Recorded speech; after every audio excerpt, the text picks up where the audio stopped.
If you think I'm just going to sit in this chair, you're crazy. I know. That's why we have a second camera. I was always a complete nutball. I sat too close to the TV, watched a ton of Hanna-Barbera and all those cartoons, and that was... I've always been more of a voiceover artist than I have of an actor. My first play, when I was in 7th grade, I played the Wizard in The Wizard of Oz. Had a big bald wig that they put on me. It was loose and horrific and white tufts of hair, and because I was the only person that could do a deep wizardy voice. I am the all-powerful wizard. And then I came out and was like, hi, everybody. You go back to Oz. My first voiceover job was for a show called Sightings. It was a show on Paramount where they would talk about UFO sightings around the globe. So it'd be like, well, I saw the UFO. I know it was here. You can't lie. That's what took Delilah. Because she used to be right here with me, and now she's gone, and now the only reason my Delilah would leave me is because it was a UFO. They said, okay, call this 818 number, and you leave your audition on the voicemail.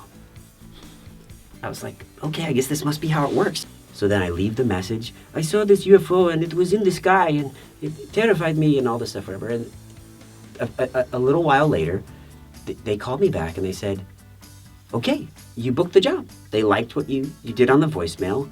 They did say, however, that they thought your accent was a little thick. So if you could just lay off that a little bit, that'd be great. My first animated voiceover gig was for Nickelodeon on a show called Rocket Powered. I played Pi and Sputz for that show. It was an incredibly rich crash course in how to do animated voiceover from one of the best. And to this day, I'm very grateful to Charlie for that. Physicality in voiceover is so paramount to me. There are some people for whom it does not matter, that they can just put their hand up to their ear or do whatever fake voiceover thing they can do, and all of a sudden something else comes out. To me, it all helps. It all helps round out the voice to the very tip, to the very end of what it is you want it to become. And so I'm always picking a posture, I'm always doing something with my hands, and I kind of call that thing a callback. Like if I need to become a character and I'm not feeling the voice like immediately in my imagination, if I do a physical trigger, then all I have to do is the physical trigger and the voice comes. So sometimes I'll help myself with that I need that little physicality to get me right back into that moment, that place where that character lives. Because some characters are very pinched and very, I do this thing with my shoulders and oh my goodness. Well, that helps. That actually physically changes what you're doing to the muscles in your face and everything. So it can have an effect, an actual physical effect, not just a mental effect, too. Oh, people ask me this all the time. Do you have a favorite character? It's like, they're all my children. It's like I can't. They're all my kids. It's like saying, which one of your daughters is your favorite? And instead of whispering to one, really, it's you, I hate the other two, what bitches? You honestly love them all. You can't say that. There's a handful that I really love their stories. Like Razor's story is amazing to me. Wally's story is amazing to me.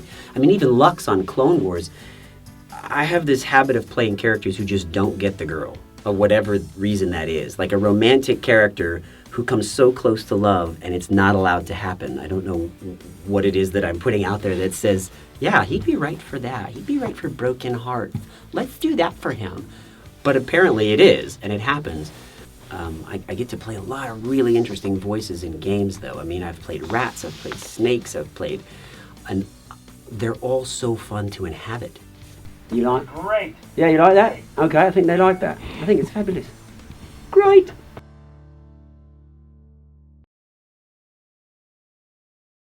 Light bulb. Wow, this is really cool. So it really wasn't until the Animaniacs that it popped into my head.